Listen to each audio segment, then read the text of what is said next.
Hey everyone, welcome to सरकारी eight once again. तो इस वीडियो में जो है मैं आप सभी के साथ एक बहुत इंपॉर्टेंट डिस्कशन करने वाला हूं जो कि bachelor in physiotherapy BPT course के बारे में रहने वाला है। ठीक है, तो बीपीटी कोर्स अगर आपको करना है तो आप किस तरीके से कर सकते हो, क्योंकि यहां पर इसका जो नेशनल लेवल पे कॉमन एंट्रेंस एग्जाम कंडक्ट करवाया जाता है उसके एप्लीकेशन फॉर्म रिलीज हो चुके हैं। तो एप्लीकेशन फॉर्म के लिए आप अप्लाई कौन सी वेबसाइट से करोगे, एप्लीकेशन की लास्ट डेट क्या है, कौन कौन कैंडिडेट्स एलिजिबल हैं, बीपीटी करने के क्या क्या फायदे हो सकते हैं, एंड इसका जो फी स्ट्रक्चर है वो कितना है, क्योंकि ये गवर्नमेंट कॉलेज रहेगा यहाँ पर अगर आपको सीट मिल जाती है। तो मैं आपको जो एक अंदाजा दे देता हूँ, लगभग जो है आपकी एक साल की जो फीस है वो 55,000 के आसपास है। ठीक है, तो ये आप मान सकते हो कि काफी कम फी स्ट्रक्चर है बीपीटी के लिए, क्योंकि अगर आप किसी भी प्राइवेट कॉलेज में जाते हो तो बीपीटी का जो अभी के टाइम पे ठीक ठाक प्राइवेट कॉलेज में फी स्ट्रक्चर है वो 1.5 से 2 लाख रुपए एक साल का है। तो वहीं आप जो है इसको लगभग 50 से 60 हजार में आप कर लोगे एक साल का कोर्स। ठीक है, मतलब एक साल आप कंप्लीट कर लोगे, बाकी जितने भी साल का होता है, 5 साल का जितने का भी होता है, तो उस हिसाब के आपको जो है एनुअली फीस उसकी पे करनी होगी। ठीक है, तो इसके बारे में जो है हम लोग पूरी डिटेल समझने वाले हैं, कब इसका एंट्रेंस एग्जाम होगा, सिलेबस क्या रहेगा, सारी चीजें समझेंगे। अब देखो, बीपीटी वाला जो कोर्स है, अगर मैं आपको नहीं पता इस बारे में तो मैं बता देता हूं कि बीपीटी जो है अभी इसका काफी ज्यादा स्कोप आने लग गया है। बिकॉज यहां पर क्या है कि अगर आप नीट का एग्जाम दे रहे हो एंड आपकी भी इच्छा है एक डॉक्टर बनने की, ठीक है, एंड आप सोचते हो कि मेरा एमबीबीएस क्लियर हो जाए या फिर मेरे को बीडीएस मिल जाए, एंड फिर अगर कोई ऑप्शन घूम फिर के नहीं बचता तो फिर आप जो है आयुर्वेदा या फिर होम्योपैथी में चले जाते हो। ठीक है, एंड फिर कुछ लोग ये भी सजेस्ट करते हैं कि भाई आयुर्वेदा होम्योपैथी में इतना अच्छा स्कोप नहीं है, तो उसके अलावा उसके बाद बीपीटी एक ऐसा कोर्स है जहां पर आपको वो डॉक्टर वाला फील मिल सकता है। मतलब ये है कि अगर आप एमबीबीएस नहीं कर पाते, अगर आपका स्कोर इतना अच्छा नहीं आता नीट में, ठीक है, नीट के अकॉर्डिंग जो है आपको गवर्नमेंट कॉलेज एमबीबीएस के लिए नहीं मिलता, तो बीपीटी को आप अपनी सेकंड प्रायोरिटी रख सकते हो। अगर आप बीएससी नर्सिंग करना चाहते हो तो वो भी अच्छी बात है, ठीक है, उसमें भी काफी अच्छा स्कोप है आगे। एंड अगर आप बीएससी नर्सिंग नहीं करना चाहते, आपको लगता है कि भाई यार मेरा ऐसा सपना नहीं था कि मुझे नर्स बनना है, बट जबरदस्ती मुझे करना पड़ रहा है, तो आप जो है बीपीटी कोर्स में एंटर हो सकते हो। बिकॉज यहां पर जो रेपुटेशन है वो रेपुटेशन अब इक्विवेलेंट टू डॉक्टर देने जाने लगी है। मतलब ये कि कुछ 1-2 साल 3 साल से जो है अब बीपीटी जो कर रहा है कंप्लीट, ठीक है, यानी कि जो फिजियोथेरेपिस्ट बन रहे हैं आजकल लोग, तो फिजियोथेरेपिस्ट को भी जो एक रेपुटेशन दी जा रही है वो इक्विवेलेंट टू डॉक्टर दी जा रही है। तो अगर आपका पहले भी सपना था कि भाई डॉक्टर ही बनना है मेरे को, एंड नीट में आप इतना अच्छा परफॉर्म नहीं कर पाते हो अगर इन केस इस साल, तो आप बीपीटी को अपनी सेकंड चॉइस रख सकते हो। ठीक है, तो यहां पर उसी के बारे में उसका जो कॉमन एंट्रेंस एग्जाम होता है नेशनल लेवल पे पूरी डिटेल्स को समझेंगे। तो भाई जिसे भी करना है ये कोर्स, प्लीज पूरी वीडियो को एंड तक देखना ताकि कोई भी इंफॉर्मेशन आपसे मिस ना हो। ठीक है, एंड दूसरी एक चीज बता दूं कि भाई ये जो एग्जाम है ये ऑल इंडिया लेवल पे होगा, यानी कि आप किसी भी रीजन से, किसी भी स्टेट से बिलोंग करते हो, कहीं का भी आपके पास डोमिसाइल हो, आप इस एग्जाम को दे सकते हो एंड एडमिशन ले सकते हो। ठीक है, एंड ये 100% गवर्नमेंट आपका एग्जाम है, गवर्नमेंट आपके कॉलेजेस हैं, तो फीस वगैरह भी उसी हिसाब से उसका फीस स्ट्रक्चर है, मतलब सारी चीजें अच्छी है। ठीक है, तो ये है कि भाई जो भी बीपीटी करना चाहता है वो इस अपॉर्चुनिटी को मिस ना करे। और इसके अलावा जो है बीपीटी आपका पीजीआई चंडीगढ़ में भी होता है, तो पीजीआई चंडीगढ़ में जो है वो अभी उसका एप्लीकेशन फॉर्म नहीं आया है, तो पीजीआई चंडीगढ़ में भी होता है, ये भी ध्यान रखना। तो बीपीटी अगर आप करना चाहते हो तो पीजीआई चंडीगढ़ का पैरामेडिकल का एप्लीकेशन फॉर्म भी आप लोग जरूर फिल करना। ठीक है, तो यहां पर डिस्कशन स्टार्ट करते हैं इसके बारे में। तो उससे पहले मैं बता दूं कि अभी मैं आपको इसमें सारी इंफॉर्मेशन बताऊंगा, वेबसाइट वगैरह बता दूंगा कहां से एप्लीकेशन फॉर्म फिल करना है। लेकिन अगर आप एप्लीकेशन फॉर्म नहीं फिल कर पाते हो एंड मुझसे अगर एप्लीकेशन फॉर्म अपना फिल करवाना चाहते हो तो स्क्रीन पे दी हुई टेलीग्राम आईडी पर मेरे को मैसेज कर सकते हो। 99 रुपीज चार्जेस है उसके, आपका एप्लीकेशन फॉर्म फिलअप अगर कंप्लीट आपको करवाना है मेरे से। ठीक है, तो अब स्टार्ट कर लेते हैं यहां पर। तो देखो, बीपीटी के अलावा यहां पर कुछ और भी कोर्सेज होते हैं जो कि लोकोमोटर डिसेबिलिटी से रिलेटेड होते हैं, यानी कि कोई भी इंडिविजुअल अगर डिसेबल है तो उसको किस तरीके से सही किया जा सकता है, मतलब उसको कैसे कन्वर्ट किया जाता है एक नॉर्मल ह्यूमन फॉर्म में। अगर कोई भी एक पर्सन डिसेबल होता है तो उसके काफी सारे अलग अलग तरीके होते हैं। जैसे पहला तो आपका बैचलर ऑफ फिजियोथेरेपी हो गया। इसमें तो क्या है कि अगर आपके सारे सही, मतलब जो आपके बॉडी पार्ट्स हैं वो सारे सही सलामत हैं एंड उनमें अगर फ्रैक्चर हुआ है या फिर कोई मसल रप्चर हुई है या ऐसा कुछ भी हुआ है, जॉइंट्स में कोई प्रॉब्लम हुई है, बोन्स में कुछ प्रॉब्लम हुई है या मसल में कोई प्रॉब्लम हुई है, तो बीपीटी का इस्तेमाल करके उसको ठीक किया जा सकता है। ठीक है, उसके बाद ऑक्यूपेशनल थेरेपी है, फिर प्रोस्थेटिक एंड ऑर्थोटिक्स है। ये भी आपके अलग अलग तरीके हैं। प्रोस्थेटिक्स का मतलब क्या होता है कि अगर किसी के साथ कोई ऐसी दुर्घटना हुई है, किसी के साथ कोई ऐसा एक्सीडेंट हुआ है जिसमें वो अपने किसी बॉडी पार्ट को खो चुका है एंड वो आर्टिफिशियल बॉडी पार्ट को लगाना चाहता है, तो वो सारी चीजें इसके अंदर इंक्लूड की जाती हैं, प्रोस्थेटिक एंड ऑर्थोटिक्स, ठीक है। एंड उसके बाद है bachelor in audiology and speech language pathology. तो ये बेसिकली स्पीच से रिलेटेड हो गया कि लाइक अगर कोई जो है स्पीच में उसका प्रॉब्लम है, बोलने में कोई दिक्कत है, तो लाइक ये जो है फील्ड उसको हेल्प करेगा, उस पर्सन को उस चीज को रिपेयर करने में, ठीक करने में, ठीक है। तो बेसिकली मेन एम ये रहता है कि किसी भी एक इंडिविजुअल को जिसमें कोई फॉल्ट आ चुका है उसको एक नॉर्मल ह्यूमन फॉर्म में कन्वर्ट करने की कोशिश करना, वो आपको ये सारी फील्ड सिखाएंगे, ठीक है। तो अभी देखो यहां पर ये जो कॉमन एंट्रेंस एग्जाम होगा ये 4 इंडिया के इंस्टीट्यूट्स के लिए होने वाला है, ठीक है। तो ये 4 इंस्टीट्यूट्स में आप कहीं पर भी अपनी चॉइस से एडमिशन ले सकते हो। अब आपको एडमिशन कहां मिलेगा, आप एडमिशन कहां लेना चाहते हो, ये सारी चीजें डिसाइड होंगी जब आपका रिजल्ट आ जाएगा और रिजल्ट के बाद काउंसलिंग प्रोसेस होगा। तो काउंसलिंग प्रोसेस में आपको चॉइसेस फिल करनी होंगी कि भाई आपको किस कोर्स को पहले प्रायोरिटी देनी है और किस इंस्टीट्यूट को पहले प्रायोरिटी देनी है। तो यहां पर आपके 4 इंस्टीट्यूट्स रहते हैं। एक स्वनिर्धार कटक करके, इसकी फुल फॉर्म वगैरह भी मैं बता दूंगा, और एक NILD है कोलकाता में, NILD मतलब national institute of locomotor disabilities. उसके बाद है निपमेड, ये चेन्नई में है, और उसके बाद है PDU NIPPD, ये न्यू दिल्ली में, ठीक है। और इसके अलावा एक और भी है जो कि आपका CRCSER, ये गुवाहाटी है। तो ये टॉप आपके 5 इंस्टीट्यूट्स हैं, ठीक है। तो लाइक BPT के लिए इनसे अच्छा कोई इंस्टीट्यूट्स नहीं है, ये टॉप 5 ऐसे इंस्टीट्यूट्स हैं जो कि गवर्नमेंट है एंड इन्हीं के लिए आपका कॉमन एंट्रेंस एग्जाम 2024 के लिए कंडक्ट करवाया जा रहा है, ठीक है। तो ये जितने भी इंस्टीट्यूट्स हैं आप देख सकते हो, नीचे लिखा हुआ है institutes under the department of empowerment for PWDs, that is दिव्यांगजन। तो दिव्यांगजन के लिए जो गवर्नमेंट का डिपार्टमेंट बनाया गया है उसी के अंदर ये सारे इंस्टीट्यूट्स रन करते हैं, ठीक है। Ministry of social justice and empowerment, government of India. तो साफ साफ यहाँ पर लिखा है गवर्नमेंट ऑफ इंडिया की जो मिनिस्ट्री है दिव्यांगजन वाली, उसके अंदर ये सारे इंस्टीट्यूट्स रन हो रहे हैं। तो बहुत अच्छी अपॉर्चुनिटी है, ठीक है। अब मे बी आपको इसके बारे में कहीं और इन्फॉर्मेशन ज्यादा चैनल्स पर ना मिले, बट मैंने सोचा कि आपके लिए खास अपॉर्चुनिटी तो मुझे आपके साथ शेयर करनी चाहिए। तो यहां पर देखो, ये जो आपका कॉमन एंट्रेंस टेस्ट होगा CET जो होगा 2024 का, ये जो कंडक्ट करवा रहा है वो कौन करवा रहा है, स्वनिर्धार कटक करवा रहा है। देखो आपको जैसे पता होगा, जैसे IIT का जो एग्जाम देते हैं, ठीक है, जैसे JEE मेंस वगैरह को जो एग्जाम होता है उसमें क्या होता है कि कोई भी एक IIT उस इंस्टीट्यूट को, मतलब कोई भी IIT जो है वो उस एग्जाम को कंडक्ट करवाता है। या क्या होता है, गेट का जैसे एग्जाम होता है, जो BTech या BSc वगैरह कर लेते हैं तो मास्टर्स करना चाहते हैं, गेट का जो एग्जाम होता है वो भी कोई ना कोई IIT करवाता है, ठीक है। तो यहां पर जितने भी इंस्टीट्यूट्स हैं उनमें से एक को रिस्पॉन्सिबिलिटी दी गई है इस CET एग्जाम को कंडक्ट करवाने की, और वो कौन है, स्वनिर्धार कटक। स्वनिर्धार का फुल फॉर्म है Swami Vivekananda national institute of rehabilitation training and research, Cuttack, ये उड़ीसा में है, ठीक है। तो ये हो गया, ये इनके कुछ कॉन्टेक्ट नंबर वगैरह दिए। यहां पर एप्लीकेशन फॉर्म की अगर फीस की बात करें तो जनरल OBC और EWS कैंडिडेट्स के लिए 1000 रुपए है, और SC ST PWD और PH कैंडिडेट जो है, ठीक है, इनके मतलब सॉरी SC ST जो है वो इनके लिए जो है यहाँ पर मतलब 800 रुपीज है, मतलब, और PH के लिए भी 800 है। लेकिन यहाँ पर ये लिखा है जो PWDs है, PH है दिव्यांगजन, ठीक है, और जिनके पास UDID कार्ड्स हैं वो उनको छूट दी गई है यहाँ पर फीस से, तो उनको फीस यहाँ पर पे नहीं करनी होगी, ऐसा यहाँ पर लिखा है, ठीक है। अब एप्लीकेशन के यहाँ पर शेड्यूल के बारे में बात कर लेते हैं। तो 15 अप्रैल 2024 से एप्लीकेशन फॉर्म स्टार्ट हो चुका है। इसकी जो डेडलाइन है वो 20 मई 2024 है, रात के 12 बजे से पहले पहले आपको ये फॉर्म कंप्लीट करना है, 20 मई से पहले पहले। तो अभी आपका अगर नीट एग्जाम है तो आप उसी पर फोकस करो। 5 मई को नीट का जब एग्जाम खत्म हो जाएगा उसके बाद अपना एप्लीकेशन फॉर्म फिल कर सकते हो या मेरे से फिल करवा सकते हो, ठीक है।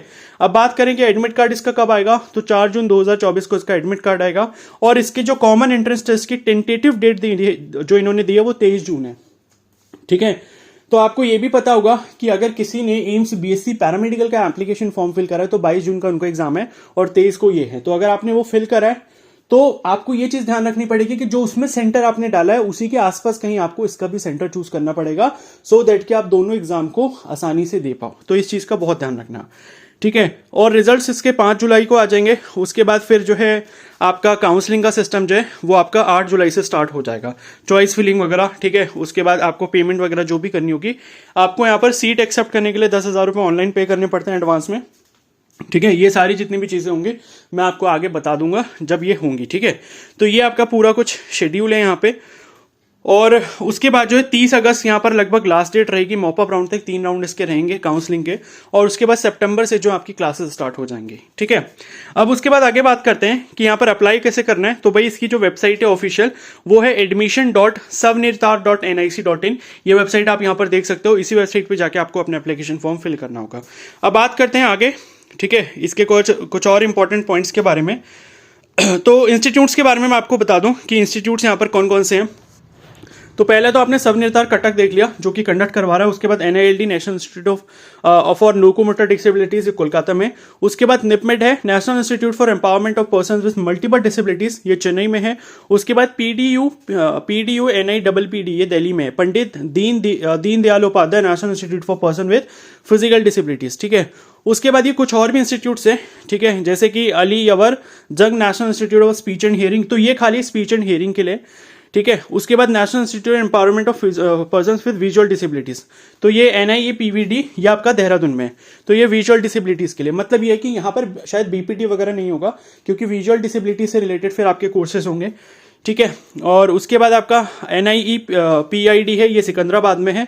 उसी तरीके से ISLR TC ये न्यू दिल्ली में है। और उसके बाद NIMHR ये आपका मेंटल हेल्थ एंड रिहेबिलिटेशन का, ये सीहोर मध्य प्रदेश में, ठीक है। तो ये कुछ इंस्टीट्यूट्स हैं जो इस एग्जाम से आपको मिलने वाले हैं। बाकी टॉप के 5 इंस्टीट्यूट्स मैंने आपको बता दिए, ठीक है, जो कि ऊपर थे।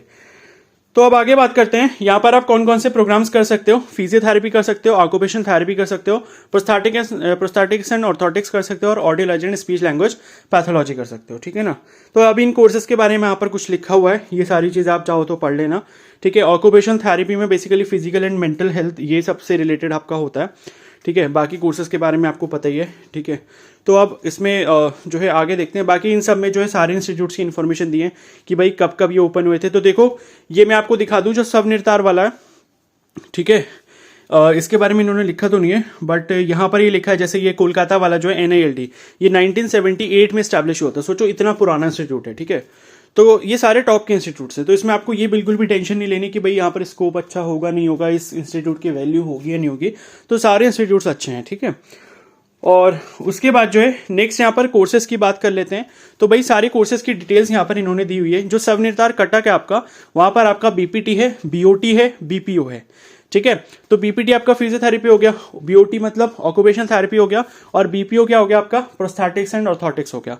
तो इसमें बैचलर्स कोर्सेज हैं, 4 साल प्लस 6 महीने की इंटर्नशिप आपकी रहेगी, ठीक है। इसी तरीके से जो BA SLP का कोर्स है, स्पीच वाला जो कोर्स है आपका, ठीक है, स्पीच एंड लैंग्वेज पैथोलॉजी वाला, ये आपका 4 साल का पूरा कोर्स है जिसमें आपकी 1 साल की इंटर्नशिप होगी। मतलब 3 साल का कोर्स प्लस 1 साल की इंटर्नशिप, ये आपकी BA SLP वाले कोर्स में। बाकी जो तीनों कोर्सेज है वो 4 साल प्लस 6 महीने की इंटर्नशिप वाले हैं। और ये जो सबनिर्धार कटक में ये जो कोर्सेज होंगे, ये आपकी कौन सी एफिलेटेड यूनिवर्सिटी से, ये Odisha university of health sciences से, OUHS भुवनेश्वर से ये एफिलेटेड होंगे, ठीक है। उसी तरीके से NILD कोलकाता में भी ये तीनों कोर्सेज हैं, सेम ड्यूरेशन है, और वेस्ट बंगाल यूनिवर्सिटी इन कोर्सेज को कंडक्ट करवाएगी। उसके बाद निपमेट चेन्नई में सेम कोर्सेज है, सेम ड्यूरेशन है, और यहाँ पर जो इनकी यूनिवर्सिटी है वो Tamil Nadu doctor MGR medical university Chennai है, ठीक है। इसी तरीके से बाकी सारी भी आप देख सकते हो, ठीक है। तो ये इतना कुछ खास इंपॉर्टेंट नहीं है। बाकी यहाँ पर एग्जाम की बात कर लेते हैं, तो ये मैंने बता ही दिया, 23 जो है यहाँ पर जून रखी गई है, संडे सुबह 11 बजे से आपका एग्जाम होगा। डेट ये अभी टेंटेटिव है, बाकी अगर कुछ भी चेंजेस होते हैं तो वो पता लग जाएगा ऑफिशियल वेबसाइट पे, ठीक है। तो यहाँ पर एग्जाम पैटर्न की अगर बात करें तो 2 घंटे यानी कि 120 मिनट का आपका पेपर होगा। MCQ टाइप आपके क्वेश्चंस रहेंगे जो कि 11-12 से आएंगे, ठीक है। अब ये जो क्वेश्चन पेपर आपका रहेगा, इसमें आपके 4 जो है वो रहेंगे, सेक्शंस रहेंगे। पार्ट ए जो होगा वो आपका general ability and general knowledge होगा, 10 क्वेश्चन 10 नंबर के होंगे। बाकी फिजिक्स होगा 30 क्वेश्चन 30 नंबर, केमिस्ट्री होगा 30 क्वेश्चन 30 नंबर, बायोलॉजी या फिर मैथमेटिक्स। अब बायोलॉजी या मैथमेटिक्स का मतलब क्या है कि भाई PCB और PCM दोनों ही कैंडिडेट्स अप्लाई कर सकते हैं। तो जो बायो फील्ड से अप्लाई करेगा वो बायो का पेपर अटेम्प्ट करेगा, जो मैथ्स फील्ड से अप्लाई करेगा वो मैथ्स का पेपर अटेम्प्ट करेगा। तो पेपर का पैटर्न अगर आप देखोगे तो कुछ कुछ BSc नर्सिंग एम्स जैसा ही है, जैसे एम्स में फिजिक्स केमिस्ट्री बायो आपका 30 क्वेश्चन 30 मार्क्स के आते हैं, उसी तरीके से यहां पर भी है। और बाकी जीके वहां पर जो 10 मार्क्स का आता है, यहां पर भी जीके 10 मार्क्स का है। तो जीके की प्रिपरेशन मैं आपको करवा भी रहा हूं, ठीक है। तो चाहो तो आप एम्स वाला ही फॉलो कर लो, वो आपको वहां पर काम आ जाएगा। उसके बाद यहां पर इन्होंने लिखा है कि नेगेटिव मार्किंग नहीं है, तो ये बहुत अच्छी बात है, ठीक है। अगर मान लो आपने पढ़ाई ज्यादा ढंग से भी नहीं करी तो पेपर दे दो, क्या पता किस्मत चमक जाए, ठीक है। तो नो नेगेटिव मार्किंग यहाँ पर साफ साफ लिखा है, नेगेटिव मार्किंग यहाँ पर नहीं होगी, यानी कि आपको जो क्वेश्चन नहीं आ रहा है उसमें तुक्का भी लगा सकते हो, ठीक है, एग्जामिनेशन सेंटर की अभी हम लोग आगे बात करेंगे, आगे दिए हुए हैं। और एलिजिबिलिटी की बात कर लेते हैं यहाँ पे। तो भाई मिनिमम एज आपकी 17 साल हो जानी चाहिए 31 दिसंबर 2024 तक। तो 31 दिसंबर 2024 तक जिसकी मिनिमम 17 हो जाएगी वो यहाँ अप्लाई कर सकता है। बाकी अपर एज लिमिट यहाँ पर कोई भी नहीं है। बाकी BASLP कोर्स के लिए कोई भी एज बार नहीं है, मतलब मिनिमम उसके लिए कोई भी एज नहीं रखी गई है। अगर कोई 16 साल का है तो भी वो अप्लाई यहाँ पर कर सकता है। ठीक है, उसके बाद जो है आपका नेशनलिटी के बारे में बात करें तो इन्होंने ये लिखा है कि भाई कैंडिडेट जो वो इंडियन होना चाहिए, और अगर कोई फॉरेन नेशनल है तो वो साउथ ईस्ट एशियन कंट्रीज से हो सकता है, तो वो भी एलिजिबल होगा। ठीक है, अब एलिजिबिलिटी की बात यहाँ पर अगर करें कोर्स वाइज, तो कोर्स वाइज आप देखोगे तो वही चीज़ें यहाँ पर दी होंगी कि 12th आपका पास होना चाहिए, फिजिक्स केमिस्ट्री बायोलॉजी आपके मैंडेटरी सब्जेक्ट होने चाहिए, और यहाँ पर ये लिखा है कि भाई मिनिमम आपके 50% होना चाहिए। ठीक है, इंग्लिश जो है वो भी आपका होना चाहिए फिजिक्स केमिस्ट्री बायो के साथ, और मिनिमम 12th में आपका 50% होना चाहिए अगर आप जनरल OBC EWS कैटेगरी से हो। बाकी अगर SC ST कैंडिडेट अगर आप हो या दिव्यांगजन कैंडिडेट हो, PWD कैंडिडेट, तो 40% और 45% मार्क्स आपके होने चाहिए। ठीक है, तो ये इन्होंने यहाँ पर दिया है पूरा क्राइटेरिया। अब चाहो तो आप इसका स्क्रीनशॉट ले लो, वरना वीडियो काफ़ी लंबा हो जाएगा सबके बारे में अगर मैं बताऊंगा। बट मेजॉरिटी कोर्सेज में यही है कि भाई आपके पास PCB इंग्लिश और PCM इंग्लिश होना चाहिए। बाकी जब आप फॉर्म फिल कर रहे होगे तो आपको ये चीज़ खुद से पता लग जाएगी कि आप किस किस कोर्स के लिए एलिजिबल हो। ठीक है, तो ज़्यादा कुछ डिफरेंस नहीं है यहाँ पर कोर्सेज की एलिजिबिलिटी में, भले ही फिर भी इन्होंने अलग अलग करके लिखा है, तो इसको इतना ज़्यादा डिटेल में पढ़ने की जरूरत नहीं है। ठीक है, फिर भी आप चाहो तो PDF डाउनलोड करके खुद से एक बार पढ़ सकते हो। ठीक है, अब उसके बाद बात करते हैं टोटल नंबर ऑफ सीट्स की। तो ये इन्होंने टोटल नंबर ऑफ सीट्स दी है। ठीक है, सीट मैट्रिक फॉर सब निर्तार NILT निपमेंट एंड CRCSRE। ठीक है, ये गुवाहाटी। तो ये आपको सीट मैट्रिक्स इन्होंने दी हुई है। टोटल नंबर ऑफ सीट्स आप देख सकते हो, जैसे BPT की 62 सीट्स हैं सब निर्तार में, BOT की भी 62 है, BPO की भी 46 है, BASLP की बस 10 सीटें हैं। ठीक है, BPT की 57 है, BOT की 56 है, NILT कोलकाता में। तो ये सीट मैट्रिक्स आप देख सकते हो, मतलब ठीक ठाक नंबर है सीट्स का। और देखो कंपटीशन भी थोड़ा कम ही रहेगा यहाँ पर, क्योंकि इसके बारे में ज़्यादा लोगों को अभी तो इतना पता लग नहीं रहा है। और दूसरी चीज़ ये भी है कि भाई मतलब क्या है, बच्चे नीट वगैरह के पीछे भागते हैं और बस उसी में बिजी रहते हैं, या फिर BSc नर्सिंग का ज़्यादा से ज़्यादा फॉर्म भर लिया, तो इन सब चीज़ों पर कोई फोकस नहीं कर रहा। और मैं सच बताऊं तो भाई अगर आप टॉप ऐसे इंस्टीट्यूट से कोई भी अच्छा कोर्स कर लोगे ना, तो स्कोप उसका अच्छा ही रहेगा आगे। ठीक है, तो इस बात की टेंशन तो बिल्कुल भी मत लेना कि भाई इसका स्कोप कैसे रहेगा, कुछ अच्छा होगा नहीं होगा, क्योंकि भाई ये टॉप गवर्नमेंट के इंस्टीट्यूट से, मैंने भी आपको खुद दिखाया है, NILT कोलकाता 1978 का है, सब निर्तार भी आपका काफ़ी पुराना इंस्टीट्यूट है। तो ये सारे इंस्टीट्यूट्स इतने पुराने, इतने टाइम से यहाँ पर रिसर्च चल रही है, इतने टाइम से यहाँ पर कोर्सेज रन हो रहे हैं, तो भाई कुछ तो अच्छी बात होगी यहाँ पर, है ना। और प्योरली आपके गवर्नमेंट इंस्टीट्यूट्स हैं, और इसका एंट्रेंस एग्जाम भी नेशनल लेवल पे हो रहा है, तो कोई इतनी आसान बात भी नहीं है कि भाई फ्री में आपको कोई सीट मिल जाएगी। मेहनत तो आपको यहाँ पर भी करनी पड़ेगी। ठीक है, तो ये है कि भाई अगर आपको डॉक्टर जैसी फील लेनी है, ठीक है, एंड नर्सिंग करने का भी आपका मन नहीं है, या पैरामेडिकल कोर्स करने का भी मन नहीं है, और MBBS भी आपको नहीं मिल पा रहा, ठीक है, तो आप इस ऑप्शन के साथ ज़रूर जाओ। मैं आपको यही गाइड करूँगा। ठीक है ना। उसके बाद जो है यहाँ पर रिजर्वेशन वगैरह के बारे में दिया है, तो JNK वालों का भी कुछ रिजर्वेशन है, नॉर्थ ईस्ट का भी यहाँ पर कुछ रिजर्वेशन रखा गया है, नॉर्थ ईस्ट के जो कैंडिडेट्स हैं। और उसके बाद जो सीट मैट्रिक्स यहाँ पर ये PDU NIPPD, ये चेन्नई वाला जो है उसका सीट मैट्रिक्स यहाँ पर दिया है। ठीक है, अब इसके बाद फीस स्ट्रक्चर की बात कर लेते हैं। तो जैसे कि मैं बता रहा था आपको, फीस स्ट्रक्चर स्टार्टिंग में लगभग 50 से 60 हज़ार के बीच में है। तो यहाँ पर आप देख लो, इन्होंने सब निर्तार कटक के बारे में लिखा है, तो ये सारे ही कोर्सेज के बारे में इन्होंने लिखे है। ये एनुअल फीस है, मतलब 1 साल की फीस है, और टोटल नीचे देख सकते हो लिखा हुआ है 53,000 सब निर्तार में। NILT कोलकाता में 61,000 है, NIEPMD चेन्नई इसमें 44,000 और 41,700 है। ठीक है, मतलब BPT BOT और BPO की 44 है, और BASLP की 41,700 है। और न्यू दिल्ली वाला जो आपका है, ठीक है, PDU NIPPD, इसमें आपकी 51,520 रुपीज़ ये फीस है। तो फीस स्ट्रक्चर देखो 1 साल के हिसाब से कोई ज़्यादा नहीं है, बिकॉज ये प्रोफेशनल कोर्स है। ठीक है, प्रोफेशनल कोर्सेज की फीस जो होती है वो काफ़ी ज़्यादा होती है वैसे भी, तो उसके अकॉर्डिंग फीस स्ट्रक्चर काफ़ी सही है। ठीक है, कोई बहुत ज़्यादा नहीं है यहाँ पर। और बाकी इसमें और यहाँ पर हॉस्टल की फीस लिखी है, एनुअल लिखी है, ये 12,000 रुपये है। जैसे मतलब यहाँ पर NILT कोलकाता में थोड़ा महंगा है, 24,000 रुपये है। बाकी ये जो है सब निर्तार कटक वाला जो है 12,000 रुपये, बाकी सब में 18,000 रुपये, और लास्ट में जो न्यू दिल्ली वाला है उसमें भी 12,000 रुपये ये फीस है। ठीक है, और यहाँ इन्होंने न्यू दिल्ली वाले में लिखा है कि भाई एकोमोडेशन सिर्फ और सिर्फ फीमेल कैंडिडेट्स के लिए, किसमें, दिल्ली वाले, न्यू दिल्ली वाले में, ठीक है। और बाकी हॉस्टल की सिक्योरिटी फीस किसी में नहीं मांगी है, लेकिन न्यू दिल्ली वालों ने मांग रखी है 5000, जो कि आपको कोर्स कंप्लीट होने के बाद वापस मिल जाएगी। तो ये आपका फीस स्ट्रक्चर है। बाकी देखो हॉस्टल फीस इन्होंने दी है, इन्होंने मेस चार्जेस नहीं लिखे, तो इसका मतलब है खाने का आपका मंथली चार्ज अलग होगा, जो कि लगभग 2,500 से 3,000 रुपए के आसपास हो सकता है। देखो वो तो हर कहीं जगह पर होता है, कोई भी अपना मेस चार्ज कभी भी इंक्लूड करके फीस स्ट्रक्चर में नहीं बताता। तो हॉस्टल फीस का मतलब होता है सिर्फ और सिर्फ रहने का खर्चा।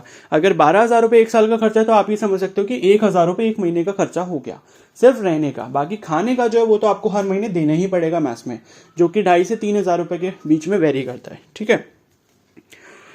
तो अब यहाँ पर इन्होंने ये फीस वगैरह जो है मतलब ये समराइज करके लिख दी है, ठीक है। बाकी तो कुछ और इंपॉर्टेंट इतना लग नहीं रहा। बाकी यहाँ पर कुछ इंपॉर्टेंट इंस्ट्रक्शंस है, एप्लीकेशन फॉर्म आपको किस तरीके से फिल करना है उसके बारे में। तो यहाँ पहले रजिस्ट्रेशन करना होगा, एप्लीकेशन फॉर्म फिल करना है, फिर photo, signature, left thumb impression ये अपलोड करना है, कैटेगरी सर्टिफिकेट अगर एप्लीकेबल है वो अपलोड करना होगा, फिर पेमेंट करनी है और उसके बाद प्रिंट आउट ले लेना है। तो ये आपका पूरा कुछ प्रोसेस दे रखा है, बस इतना ही है। बाकी कुछ और इंपॉर्टेंट इन्फॉर्मेशन है नहीं। बाकी काउंसलिंग वगैरह के बारे में इन्होंने इन्फॉर्मेशन दी है, तो वो जब होगी तब मैं आपको इन्फॉर्म कर दूंगा।